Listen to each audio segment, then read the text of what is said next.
Hello, this is Erik, and I'm going to go through a little demo showcasing the Spark Compass platform as it's capturing data and information on November 16th rather, November 16th, 2019, when Ole Miss was playing LSU.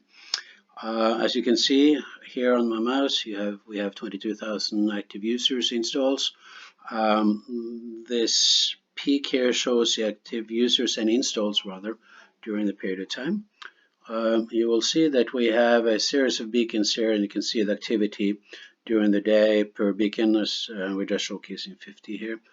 One of the things that I wanted to showcase here in more detail is in the map mode. As you will see here, the platform will store data and activate globally, but right now we're going to focus in on Oxford, Mississippi, where Ole Miss is.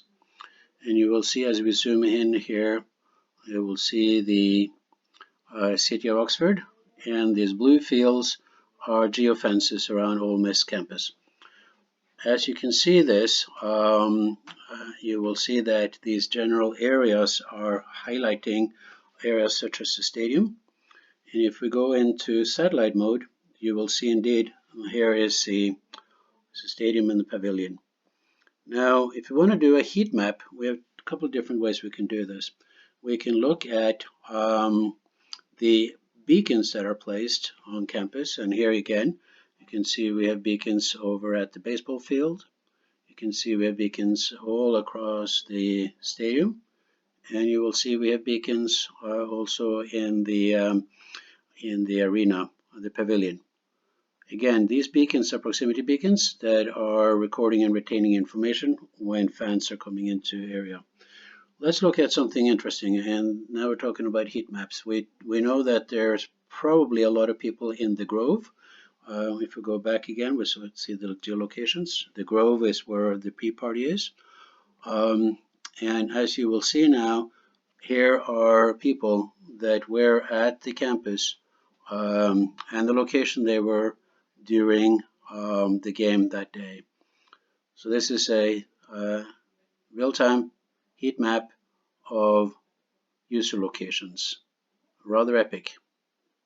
We can also see same information populating on beacon locations, and you will see then that there's a little bit of a higher density and distribution of the beacon interactions.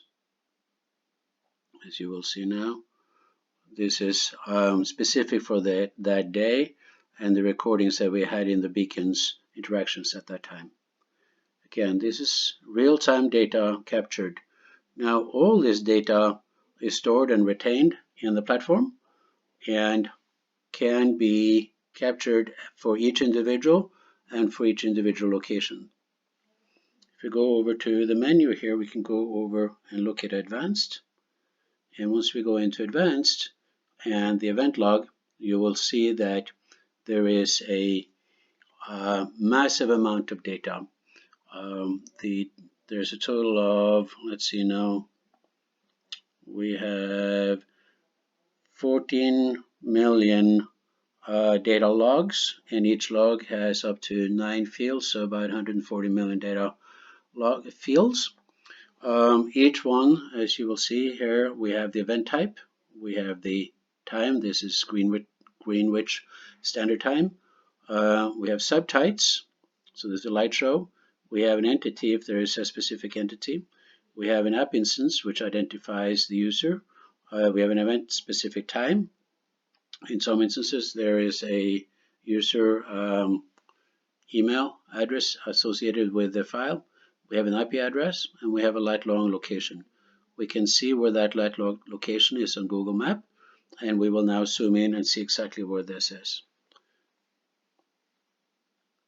Powerful stuff. Going back to the event log, again we can see where this is. This was Erik Bjontegard doing a quick 1, 2, 3 testing. Let's see how this turned out.